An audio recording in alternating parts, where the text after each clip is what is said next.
163 படங்களில் நடித்தவர். இதில் 153 படங்கள் வெளியானது. அத்தனை படங்களிலும் இவரின் அற்புத நடிப்பு பிரமாதம்.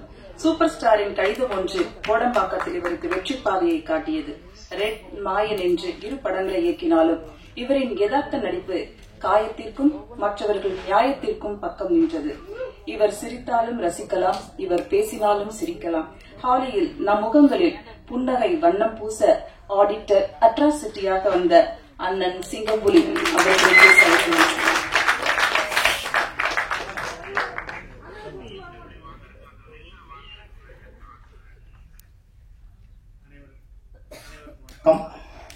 அனைவருக்கும் வணக்கம். நல்லா இருக்கீங்களா? C5 செருப்புகள் ஜாக்கிரதை. ஸோ C5ல ஐலிக்கு அப்புறம் நான் அது பண்ணுறேன். பட்டு இது பெரிய ஒரு ஆப்பர்ச்சுனிட்டி. இந்த ஆப்பர்ச்சுனிட்டியை கொடுத்த C5 கௌசிக் சாருக்கு என்னோட மனமார்ந்த நன்றியை தெரிவித்துக் கொள்கிறேன். அதுக்கடுத்து தயாரிப்பாளர் சிங்காரவலன் சாருக்கு, SS குரூப் அவருக்கு பெரிய நன்றியை சொல்கிறேன். டைரக்டர் ராஜேஷ் சூசை அவர்களுக்கும், சூரியராஜ் அவர்களுக்கும் என்னோட நன்றி. இந்த கதை வசனம் எழுதி ஒரு சிறப்பான ஒரு தொடக்கத்தை கொடுத்த எரிச்சூர் அரங்கன் சாருக்கும் என்னோட நன்றியை தெரிவிச்சுக்கிறேன். அதுக்கப்புறம் என் கூட நடித்தவங்க எல்லாத்தையும் பற்றியும் கொஞ்சம் பேசிடுவோம். ஃபஸ்ட்டு அந்த பயங்கர மழை இப்போ வருமா அப்போ வருமா, கீழே எடுக்க சுழற்சி மேலே எடுக்க சுழற்சி, 7 நாள் மழை 6 நாள் மழை. பார்த்துருங்க, வெளியே போகாதீங்க, மேம்பாலத்தில் கார் நிப்பாட்டிங்க, காரை கீழே நிப்பாட்டாதீங்க, வெளியூர் போனவங்கன்னா அங்கேயே இருங்க. அது அரிசி ஒரு படம் வாங்கி வச்சுங்க, பால் பாக்கெட் 7 வாங்கி 14 வாங்கி வைக்கிறாங்க. எல்லாம் ஒரு இடத்துல 4 மாதத்துக்குள்ள பேசிக்கிறாங்கல்ல. அப்போ படம் பண்ணலாம்னு ஒரு ஃபோன் ராஜா மகாராஜா எனக்கு ஃபோன் பண்ணி,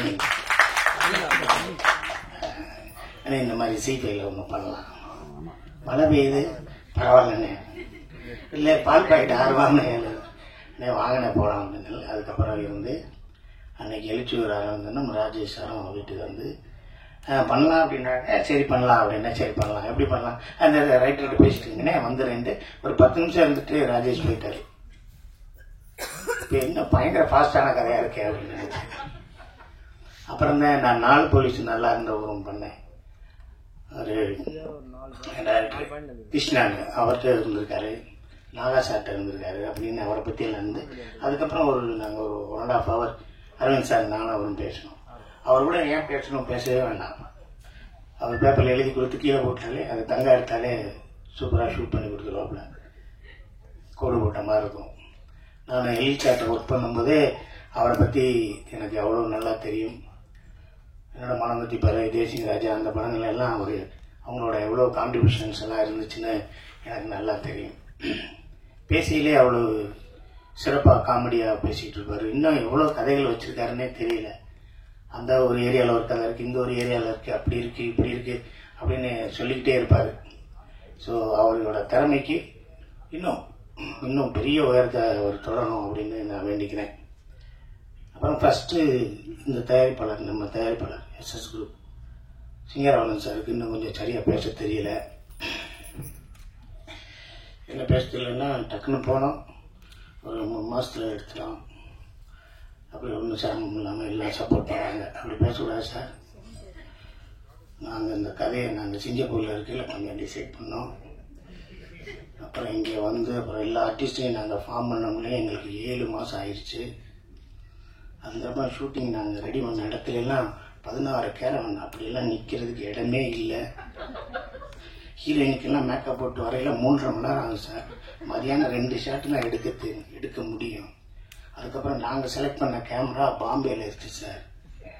அதை 3 பேட்டா கொடுத்து இங்கே வரையில் எங்களுக்கு 6 பேட்டா கொடுத்தா சார் ஒரு ஷாட்டை எடுக்க முடியும். அப்படி பேசினா தான் இன்னும் கொஞ்சம் நல்லா இருக்கும். கூப்பிட்டோடனே காலையில 7:30 மணிக்கு பொங்கலை தின்ட்டு உட்காந்துருப்பாங்க சார், அப்படிலாம் சொல்லிடாது. அது கொஞ்சம் நல்லா இருக்கு. இல்லை நம்ம சொன்னால் எப்படி வேல்யூ ஏறும்னு என்கிட்ட வேணால் சொல்லுங்கள், முதல் நாளே ஒரு ரெக்கார்டு போட்டு அனுப்பிச்சி விட்டுறேன். சார் பேசிக்கிட்டே இருங்க சார், ரொம்ப நல்லா இருக்கும் அப்படின்னு. தங்கா கேமராமேனு. நான் கருப்பன் படத்தில் பண்ணும்போதும் நாடு பண்ணும்போதும் கேமராமேன் சக்தி சாரோட அசிஸ்டண்ட்டு. அப்போ ஏதாவது வேலை பார்த்துட்டு இருப்பா, என்ன கங்கா ரெடியாக இருந்தேன். இருந்தனே உங்களை அழகாக்கிறதுக்கு தானே நாங்கள் எல்லா வேலையும் பார்க்குறோம். நீ அந்த விஷயத்தில் தோற்று போவ சத்தியமா என்னால் அழகாக்கவே முடியாது அப்படின்னா. இந்த படத்தில் நம்ம ராஜேஷ் சூசை சொல்லும்போது அண்ணே தங்கா தான் கேமராமேன் அப்படிங்கும்போது எனக்கு அவ்வளோ சந்தோஷம். தங்கா நீ எப்படியா கேமராமேன் ஆயிடணும் நான் பல செட்டில் சொல்லும்போது இங்கே தங்கா வந்து கேமராமேன் ஆகிட்டான் அப்படிங்கும்போது எனக்கு அவ்வளோ சந்தோஷம். ஏன்னா சினிமாவில் வந்து பார்த்தீங்கன்னா கெட்டது எல்லாமே பக்கத்தில் இருக்கும், நல்லது தூரமாக இருக்கும். அவனுக்கு நல்லதும் சரி கெட்டதும் சரி எல்லாம் பக்கத்தில் இருந்தால் ஒன்று தோணமாட்டா. சிகரெட்டை கூட பார்த்ததில்லை, சரக்கை பார்த்ததில்லை, எதையுமே பார்த்ததில்லை, தூங்கவும் மாட்டாப்புல. இன்னும் கொஞ்சம் நல்லா சாப்பிடுவேன், ஒரு 6 புரோட்டா. அது மாதிரி அவ்வளோதான். அந்த அளவுக்கு ஒரு நல்ல கேமராமேனு. அவர் இன்னும் உயரங்கள் இருக்குது, நீ வந்துக்கிட்டே இருக்கணும் அப்படிங்கிறதான் என்னோட ஆசை. அடுத்து ஹீரோ. அப்பா பையன் ராஜேஷ் சொல்லிகிட்டே இருந்தாப்புல. என்ன அப்பா பையன் யாரியா அப்படின்னு விவேக கொண்டு வந்து காமிச்சாங்க. சத்தியமா சொல்லியா இப்படியெல்லாம் என்ன கலரா புள்ள பறக்குமே, என்ன கலரா இருக்கேன். அங்கே பக்கத்தில் ஒரு கம்பி இருக்கும், அந்த கம்பிக்கு பக்கத்தில் நான் ஒரு சின்ன வயசுல இல்லை, காலேஜ் படிக்கும்போது ஒரு பிள்ளைய லவ் பண்ணேன். கவிதாட்ட கேட்டு இன்னுமா இன்னும் நிறையா இருக்காங்க. ஒரு பிள்ளைய லவ் பண்ணேன், அந்த பிள்ளை செவத்த பிள்ளை, அந்த கம்பியை பிடிச்சி அப்படி நின்றுச்சு. நானும் பின்னாடி போய் அந்த பிள்ளை கம்பியை பிடிச்சி அதை பின்னாடி அப்படி நின்றுக்கிட்டே இருந்தேன். சாங் ஓவர்லாப்பு வளையோ சீக்கலகலன்னு கவிதை படிக்கிறது குழு அப்படியே போயிட்டே இருக்கும். அந்த பிள்ளை கையை பார்த்து என் கையை பார்த்துச்சு. ஒன்று எதுக்கு அந்த பிள்ளை கையை பார்த்து என் கையை பார்த்து நினைச்சேன். அந்த பிள்ளை கை சக்கச்சவே இருந்துச்சு, என் கை கண்ணங்கரையே இருந்துச்சு. அப்போ கையை விட்டுட்டு பேக் சீட்டு வழியா ஏறி இறங்கி ஓடினேன் நான். புரியுதுங்களா அவங்களுக்கு? இவ்வளோ ஒரு கலரான பிள்ளைய போய் நம்ம போய் லவ் பண்ணுறோன்னு வரட்ட முடியுமா? இல்லை போய் அந்த பிள்ளைய போய் கட்டுப்படுத்த முடியுமா அப்படின்னு. அது மாதிரி எனக்கு விவேக் வந்து செவத்த பிள்ளை. சரி, அதுக்கப்புறம் என்னன்னா இந்த சீரியல்ஸு இதில் எல்லாம் நடித்தவங்க எப்படி பண்ணுவாங்க, இதில் எப்படி இருக்கும், கரெக்டாக இருக்குமா அப்படி இப்படிங்கிறதெல்லாம் எனக்கு மனசுக்குள்ள ஓடும். சூப்பராக பண்ணல, நல்லா பண்ணீங்க. ஆமாம் நல்லா பண்ணிட்டீங்க. ஒரு நாள் சொன்னார், சொல்லும்போது இல்லை உண்மையிலே நான் அப்பா பிள்ளை அந்த பாண்டிங் நல்லா இருக்கு, சூப்பராக இருக்கு, எனக்கே ரொம்ப ஹாப்பி அப்படின்னு அன்னைக்கு நைட் சொன்னார். மறுநாள் காலையில் கேட்டேன், நீங்கள் சொன்னது இன்னொரு தடவை சொல்லுங்கன்னு. நான் இப்போ சொன்னேன் நான் கூட, ஏன்னா முதல் நாள் நைட்டு அவர் இருந்த பொசிஷன் நாங்கள் இருந்த பொசிஷன் கிடையாது. அதனால இப்பயும் எங்கேயா வெளியே பார்க்கல நம்ம காம்பவுண்ட் நல்லா இருக்குன்னு சொல்லியிருந்தேன். இப்போ சொன்னேன், இதை போய் சொல்லிட்டேனா அப்படிலாம் நீங்கள் எதுன்னு சொல்லிடுறாங்க. சீரியலில் நடிப்போம், எல்லாம் பண்ணுவோம்.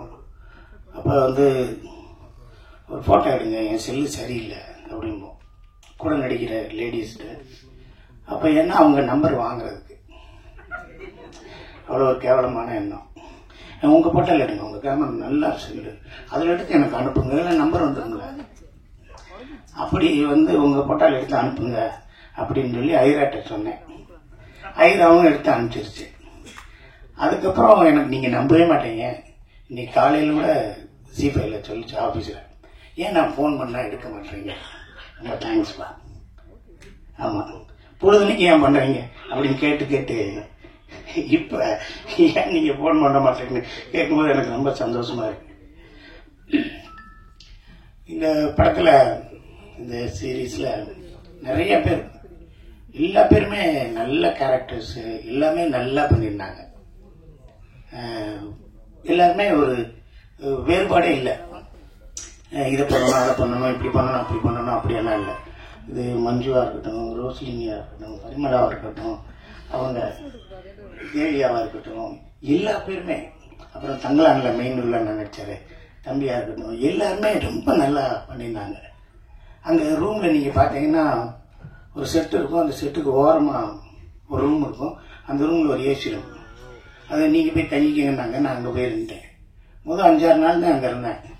அதுக்கப்புறம் எப்போ போய் சிங்கப்பள்ளி கூப்பிட்டு வாங்கன்னு டேரக்டர் கூப்பிடும் போதெல்லாம் டேரக்டர் அசிஸ்டன்ட் வந்துட்டு, சார் அந்த ரூமில் சிங்கப்பள்ளி இல்லை சார்மா. அப்படியா, இந்த லேடிஸ்க்கெல்லாம் ஒரு ரூம் போட்டிருக்கு, அங்கே இருக்காருன்னு போய் பாருங்க.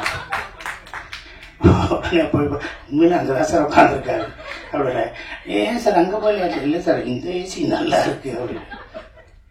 நான் போய் உட்காந்து அவங்களோட பேசிக்கிட்டே இருப்பேன். அப்புறம் அவங்களுக்கும் அது டெத்து வீடுன்னு தெரியாது, அவங்களுக்கு அப்படி ஒரு சீக்கிரம் எடுன்னு தெரியாது. எங்கேயாவது ஃபோன் பண்ணி என்னைக்காவது புரோட்டாவா வாங்கி சாப்பிட்டுக்கிட்டே இருப்பாங்க. ஒரு 10 மணி ஆனாலும் நல்லா சாப்பிட்டுட்டு நல்லா சந்தோஷமா இருந்தாங்க. சீப்போய் அவங்கள ரொம்ப நல்லா பார்த்துக்கிச்சு. ஒன்று கௌசி சார்ட்ட ஃபர்ஸ்ட் இந்த டைட்டில் நான் கேட்கும்போது செருப்புகள் ஜாக்கிரதை அப்படின்னாங்க. அப்புறம் உள்ள பார்த்தோம்னா ஒரு டெட் பாடி எப்பயுமே இருந்துட்டு இருக்கு. அண்ணெல்லாம் டெட் பாடி நினைச்சார் பாருங்க, அவரெல்லாம் பாவம். அவர் அப்படியே டெட் பாடி உட்காந்துருக்காரு. அசிஸ்டன்ட் டாக்டர்கிட்ட சொல்றாரு, தம்பி யூரின் போயிட்டு வந்து உட்காந்துக்கிட்டான்னு. அவன் போய் என்ன சொல்லணும், சார் அந்த ஆர்டிஸ்ட் யூரின் போகணுன்னு தானே சொல்லணும். சார் டெட் பாடி யூரின் போகுதுன்னு போக சொல்லலாமான்னு நான் பக்கத்தில் இருந்தேன்.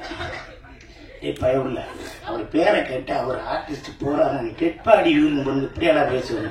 அவரும் அண்ணே டெட் பாடி நீங்க போங்கன்னு. இவர் நாடியை கழட்டாம கண்ணாடியை கழட்டாமல 11 மணிங்க இந்த பக்கம் பட்டைகிட்ட எல்லாம் பூசிட்டு வேட்டியை தூக்கிட்டு அந்த பக்கம் போறாரு. அங்கிட்டு ஒருத்தர் 2 பேர் எழுந்திரிச்சு ஓடுறாங்க. யாரோ ஒருத்தர் நாடி கட்டு போட்டு வர்றாங்க. நாங்க அண்ணே அங்கெல்லாம் போவாதீங்கண்ணே, யாராவது கூப்பிட்டு போவாங்கண்ணே அப்படின்னு. ஆனால் நடிக்க ரொம்ப கஷ்டம். அதே மாதிரி டாக்டர் சொன்ன மாதிரி, அதாவது ரொம்ப உட்காந்தே இருக்கணும். டைலாக்லாம் கேட்டார். ஒரு டைலாக் தரையிலையா, ஒரு டைலாக்ல பிளாஸ்டிக்லயாவது போட்டுக்கீங்க அப்படின்னா தரல.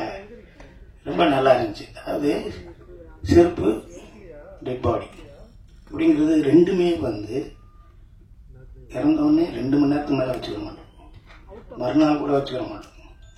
5000 ரூபா 50,000 ரூபா செருப்பு கூட வாசலில் கழட்டி வச்சிருவோம். 10 ரூபா குங்குமம் தலை வரைக்கும் இருக்கும், 1000 ரூபா செருப்பு வாசல் வரைக்கும் தான் இருக்கும். நம்மளை கட்டி காத்தவன, நம்மளை சுத்து சேர்த்து வச்சு நம்மளுக்கு உயிராக தூக்கி சமந்தவனா இருந்தாலும் 8 மணி நேரத்துக்கு மேலே நம்ம வச்சுக்கிற மாட்டோம். அந்த மாதிரி செருப்பையும் இந்த டெட் பாடியும் வச்சு ஒரு விஷயம் பண்ணியிருக்காரு. எனக்கு தெரிஞ்ச ஒரு கதை இருக்கு. ஒருத்தன் போயிட்டே இருந்தான், பையனை கூப்பிட்டு போயிட்டே இருந்தான். ஃப்ரெண்டுக்கு ஃபோன் பண்ணான், டேய் தம்பி எங்கடா இருக்க, என்னடா இல்லை பையனை கூப்பிட்டு வந்தேன், அந்த தாலுகா ஆஃபீஸ் போகணும்னு. ஏதோ திடீர்னு தூங்கிட்டான். உன் வீட்டில் கொஞ்சம் நேரம் தூங்க வச்சுட்டு நான் அப்புறம் வந்து சாயந்தரம் அவனை கூப்பிட்டு போயிட்டாரு. கொண்டு போடா நம்ம பிள்ளடா, என் ஒய்ஃப் இருக்கு, நீ போய் பார்த்துக்கிறேன், கொண்டு போய் குழந்தைய விட்டு போடாண்ணா. சரிங்களா. ஒரு 10 நாள் கழிச்சு, டேய் ரேஷன் கடையில் அரிசி வாங்கினேன், அதை வீட்டில் கொண்டு வந்து வச்சுட்டு போயிடுறேன், நாளை காலையில் வந்து எடுத்துக்கிறேன், வச்சுட்டு போடாண்ணா வச்சுட்டேன். அப்புறம் போயிட்டே இருந்தேன்.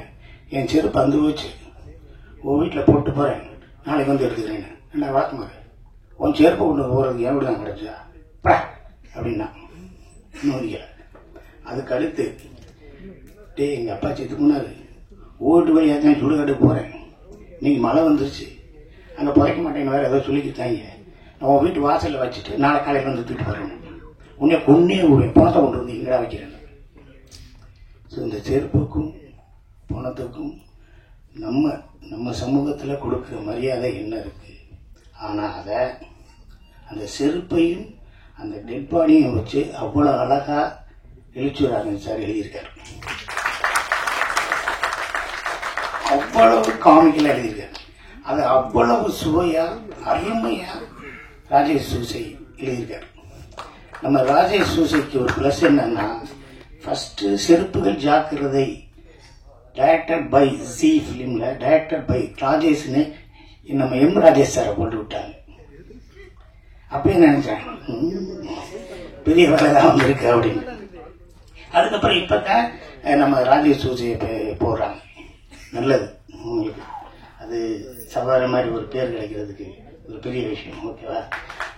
ராஜேஷ் சாரே வருத்தப்படா வாலிபர் சங்கத்திலேருந்து நாங்கள் பார்த்துட்டே இருக்கோம். அப்போ கூட இன்டர்வியூவில் கூட நாங்கள் கடவுள் இருக்காங்க குமார், அப்போ நாங்கள் பண்ணும்போது டைரக்டரா ரைட்டரா அப்படிங்கையில் ஒரு செகண்ட் கூட ஃப்ராக்ஷன் ஆஃப் செகண்ட் கூட கேப்பே இல்லை, ரைட்டர் தான் எனக்கு பிடிக்கும் அப்படின்னு அப்படி சொன்னார். ஸோ அவர் அந்த அளவுக்கு அந்த ரைட்டிங்கை ரொம்ப நேசிக்கிறார். ஸோ இங்கே உட்காந்துருக்க எல்லாரும், இங்கே வேலை பார்த்த அனைவருக்கும் நன்றி. நன்றி ஜி5 கௌசிக் சார், சிங்காரன் சாரில் அவங்களோட மிகப்பெரிய உழைப்பில் இந்த படம் வந்திருக்கு. எல்லாரும் ஒவ்வொருத்தையும் 99 ரூபா கேட்கவே இல்லை. உங்கள் குடும்பத்துக்கு, உங்கள் குடும்பத்தில் இருக்க எல்லாருக்கும் சேர்த்து தான் 99 ரூபா கேட்குறாரு. ரொம்ப கம்மி, கூட 200 ரூபா போட்டு விட்டு அதை கொஞ்சம் பார்த்துருங்க. அதனால் சப்ஸ்கிரைப் பண்ணுங்க, பாருங்க, பெல் பட்டன் கூட இருந்தால் அமுக்குங்க, செருப்புகள் ஜாக்கிரதையை கொண்டாடுங்க. இங்கே இருக்க இந்த சின்ன டீம், இந்த டீம் பெரிய பிளாட்ஃபார்முக்கு இன்னும் மிகப்பெரிய உயரத்துக்கு வரணும். அதுக்கு உங்களோட எல்லா சப்போர்ட்டும் வேணும். நீங்கள் எங்களுக்கு சப்போர்ட் பண்ண போகிறீங்க, உங்களுக்கு யாராவது நாளைக்கு சப்போர்ட் பண்ண போகிறாங்க, அந்த பயத்திலேயாவது சப்போர்ட் பண்ணுங்க.